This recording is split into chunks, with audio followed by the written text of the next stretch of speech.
నమస్తే. నా పేరు Krishnamraju VVR, president AP editors association. Yogi Vemana గారు అద్భుతమైన పద్యాలు రాశారు. దాంట్లో ఒకటి, నిక్కమైన మంచి నీలమొక్కటి చాలు తలుకు వెలుకురాళ్ళు తట్టెడేలా అంటారు. అంటే పనికిరాని రాళ్ళు ఎన్ని ఉన్నా ప్రయోజనం లేదు, కానీ ఒక మంచి మేలైన నీలం అంటే ఒక విలువైన ఆ, రాయి ఒక్కటి చాలు అంటారు ఆయన. అలాగే ప్రస్తుత రాజకీయాల్లో అనేక రాజకీయ పార్టీలు, రాజకీయ నాయకులు ఎంతోమంది ఉన్నారు.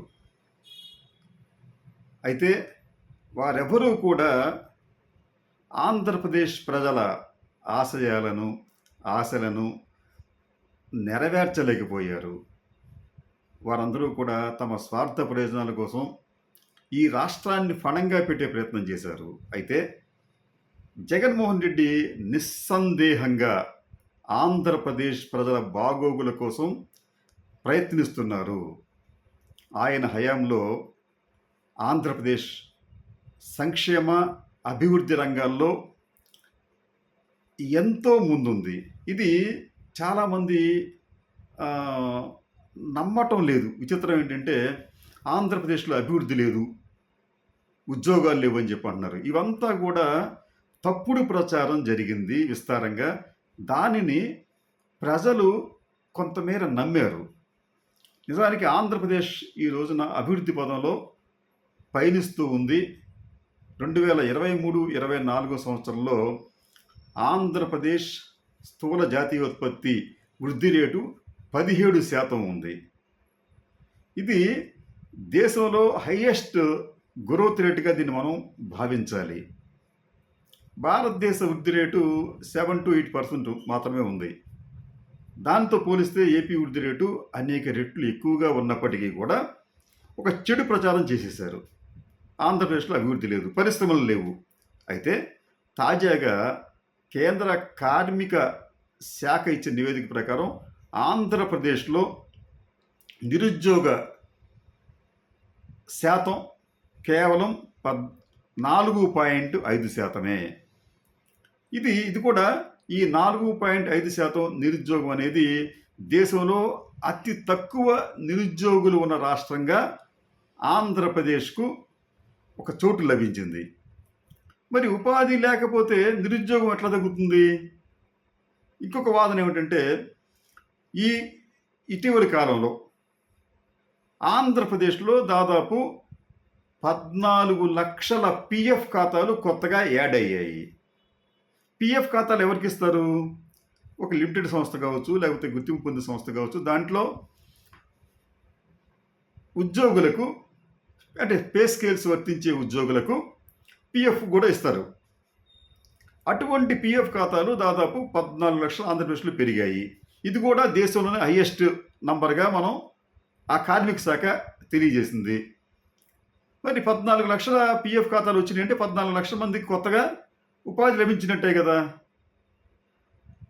ఆంధ్రప్రదేశ్లో ఆదాయం పడిపోయింది, తలసరి ఆదాయం లేదని చెప్పంటారు. ఇది ఒక బోగస్ ప్రచారం. గత 3 సంవత్సరాలుగా చూస్తే ఆంధ్రప్రదేశ్లో ఆదాయ పన్ను కట్టేవారి సంఖ్య 18 లక్షలకు పెరిగింది. అంటే కొత్తగా మీకు 18 లక్షల మంది ఆదాయ పన్నుకు సంబంధించి తమ రిటర్న్స్ దాఖలు చేశారు. ఎవరైనా ఉప్పునే చేస్తారా? ఆదాయం లేకపోయినా కానీ రిటర్న్స్ దాఖలు చేసేవాళ్ళు ఎవరైనా ఉంటారా? కానీ ఏపీలో మాత్రం ఆదాయాలు పెరిగినాయి కాబట్టి దాదాపు 18 లక్షల మంది ఇన్కమ్ ట్యాక్స్కి సంబంధించి రిటర్న్స్ దాఖలు చేశారు. ఇది వృద్ధి కాదా? ఇది ఆదాయం పెరగటం కదా. నిరుద్యోగ శాతం తగ్గటం అనేది ఉపాధి పెరగటానికి సూచన కదా. ఇంకా సంక్షేమానికి వచ్చేటప్పటికి చాలామందికి తెలియని విషయం ఏంటంటే, ఆంధ్రప్రదేశ్ అనేది ఈ రోజున నేరుగా నగదు బదిలీ చేసే అంశంలో దేశంలోనే అగ్రగామిగా ఉంది. మోడీ గారి ప్రభుత్వం గత 58 నెలలుగా సుమారు 20 లక్షల కోట్ల రూపాయల నగదు నేరుగా బదిలీ చేస్తే ఒక్క ఆంధ్రప్రదేశ్లోనే జగన్మోహన్ రెడ్డి గారి ప్రభుత్వం 2.75 లక్షల కోట్ల రూపాయల నగదును నేరుగా పేదలకు అందజేసింది. మధ్యలో ఎక్కడా కూడా పైసా కూడా అవినీతికి తావు లేకుండా ఈ మొత్తం పేదల ఇళ్లకు వెళ్ళింది. ఇది గొప్ప అచీవ్మెంట్. ఇంత పెద్ద మొత్తంలో నేరుగా నిధులను బదిలీ చేసిన రాష్ట్రం దేశంలో మరొకటి లేదు. ఆ దేశంలో అతిపెద్ద రాష్ట్రమైన యూపీలో కూడా ఇంత పెద్ద మొత్తంలో నగదు బదిలీ జరగలేదు. ఇంకో మాట చెప్పాలంటే మోడీ గారు చేసిన నగదు బదిలీ 20 లక్షల కోట్ల రూపాయలతో పోలిస్తే ఏపీలో చేసిన బదిలీ 2.75 లక్షల కోట్లు, అంటే దాదాపు 11 నుంచి 12% బదిలీ అనేది ఒక ఏపీ నుంచే జరిగిందని చెప్పి మనం భావించాలి. సరే, ఇది కాకుండా ఇదే ప్రభుత్వం ఈ పేద ప్రజలకు కానీ, రైతులకు కానీ, మహిళలకు కానీ మరో 1,50,000 కోట్ల రూపాయలు ఇండైరెక్ట్గా వారికి సహాయపడింది. అంటే దాదాపు 4 లక్షల కోట్లకు పైగానే ప్రజాధనం ప్రజలకు చేరుకుంది. ఫలితంగా ఆ సొమ్ము అంతా కూడా స్థానిక మార్కెట్లోనే ఖర్చు అయింది. ఈ మొత్తాన్ని కూడా మన ప్రజలందరూ స్థానికంగా వస్తువులు సేవలు కొనడానికి ఉపయోగించారు. వస్తువులు సేవలు కొనటం వలన మళ్ళీ ఉపాధి పెరుగుతుంది, రా మెటీరియల్ కొనుక్కోవాలి, ఉత్పత్తి పెంచుకోవాలి, ఇవన్నీ కూడా రకరకాల మనకు ప్రయోజనాలు చేకూరుస్తున్నాయి. కానీ చంద్రబాబు నాయుడు గారి హయాంలో పెద్ద మొత్తంలో నిధులను తీసుకువెళ్ళి ఆయన కాంట్రాక్టర్లకు అప్పచెప్పాడు.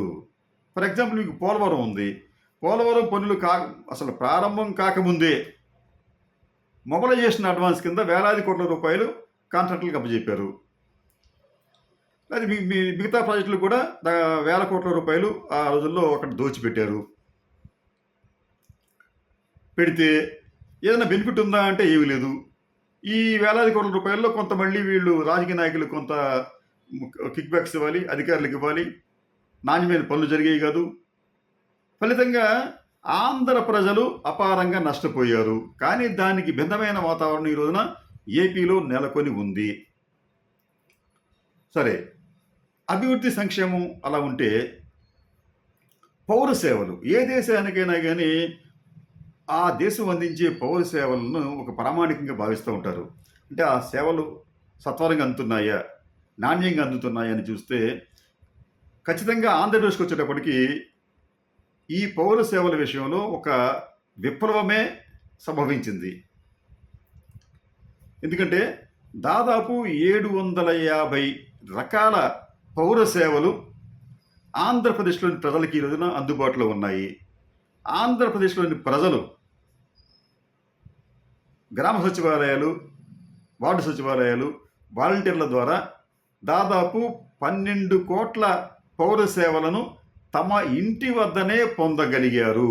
ఇది ఒక ప్రపంచ రికార్డుగా మనం భావించాలి. ఇదే విషయాన్ని ఈ వరల్డ్ సివిల్ సొసైటీకి సంబంధించిన ఒక వెబ్సైట్ ప్రముఖంగా ప్రస్తావించింది. మేము కొద్ది రోజుల క్రితం విశాఖపట్నంలో ఎన్ఆర్ఐస్తో ఒక సదస్సు నిర్వహించాం. ఆ సదస్సులో కూడా దాదాపు 15 దేశాలకు సంబంధించిన ఎన్ఆర్ఐస్ అక్కడికి వచ్చారు.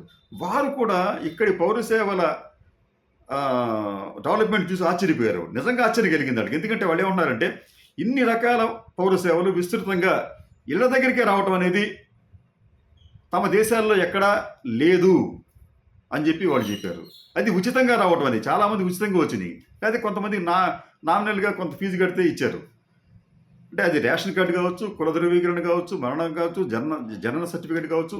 ఇటువంటి సేవలు దాదాపు 750కి పైగా సేవలను ఆంధ్రప్రదేశ్ ప్రభుత్వం ఇస్తుంది. భారతదేశంలో మరే రాష్ట్రం కూడా ఇటువంటి సేవలను ఇంత విస్తారంగా అందజేయటం లేదు. మరి ఇది ఎంత గొప్ప అంశంగా మనం దీన్ని భావించాలి. అయితే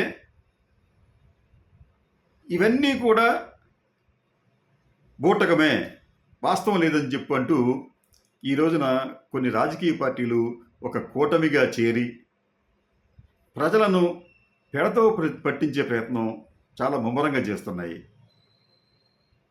అయితే జగన్మోహన్ రెడ్డి గారికి సంబంధించి ఆయన దగ్గర ఒక లక్షణం ఏంటంటే, ఎవరు ఏమి చేసినా, ఎన్ని కుట్రలు పన్నినా, ఆయన మాత్రం ధైర్యంగా ముందుకు వెళ్తూనే ఉన్నాడు.